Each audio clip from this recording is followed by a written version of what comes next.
বিসমিল্লাহির রহমানির রহিম। সম্মানিত সুধী সকলকে আসসালামু আলাইকুম। আশা করছি সকলে ভালো আছেন এবং সুস্থ আছেন।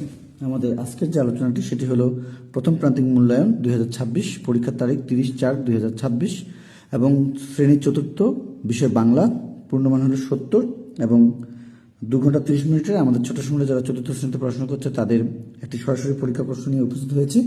আশা করছি প্রথম থেকে শেষ পর্যন্ত ভিডিওতে সময় দেবেন। আমরা দেখে দেওয়ার চেষ্টা করছি এখানে আমাদের কি কি রয়েছে। তো 1 নম্বরে এসেছে কবিতা ও কবির নাম সহ জন্মেছি এই দেশে কবিতার 8 লাইন লিখো। কবিতা ও কবির নাম সহ জন্মেছি এই দেশে কবিতার 8 লাইন লিখো। 2 নম্বরে রয়েছে সংক্ষিপ্ত প্রশ্ন উত্তর লিখো।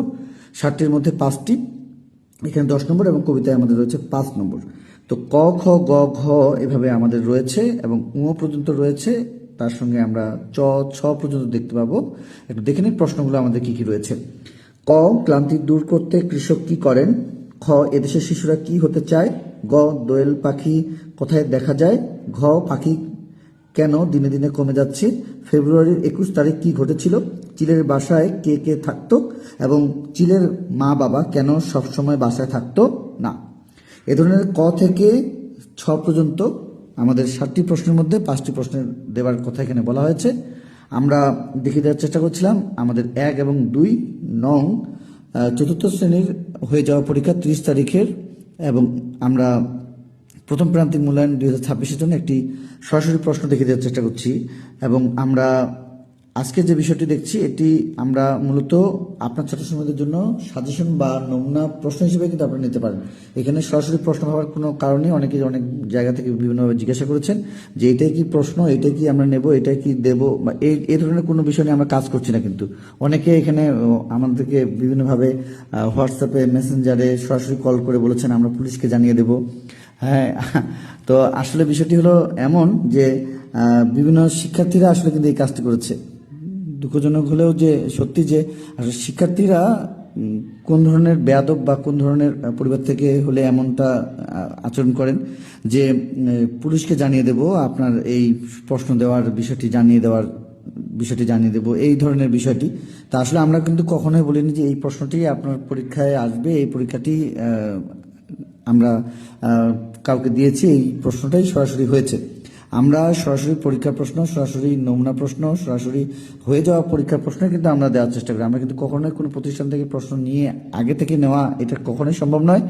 আর এটা একজন শিক্ষক হিসেবেও আমাদের পক্ষেও সম্ভব নয় যে আমরা এই কাজটি করব। অন্তত শিক্ষার্থীদের পরীক্ষার প্রস্তুতিমূলক প্রশ্নে হোক বা কোনো সাজেশনই হয়ে থাক, আমরা চাই প্রত্যেকটি শিক্ষার্থী সুন্দরভাবে সবার সহযোগিতা নিয়ে যেন সামনের দিকে এগিয়ে যায়। তো আমরা চেষ্টা করছি আপনাদেরকে 3 নম্বরটি দেখিয়ে দেওয়ার। তো রচনামূলক প্রশ্নগুলোর উত্তর লিখো। 4টির মধ্যে 3টি বলেছে। 4টি কী কী রয়েছে একটু দেখে নিই। ক, খ, গ, ঘ এখানে আমাদের 4টির মধ্যে 3টি দিতে হবে। প্রত্যেকটির নম্বরের বিপরীতে আমরা দেখতে পাচ্ছি যে 5 নম্বর করে রয়েছে, 3টির জন্য 15 নম্বর। তো কথাগুলো বললাম, যদি কেউ কষ্ট পেয়ে থাকেন অনুগ্রহ করে ক্ষমা সুন্দর দৃষ্টিতে দেখবেন।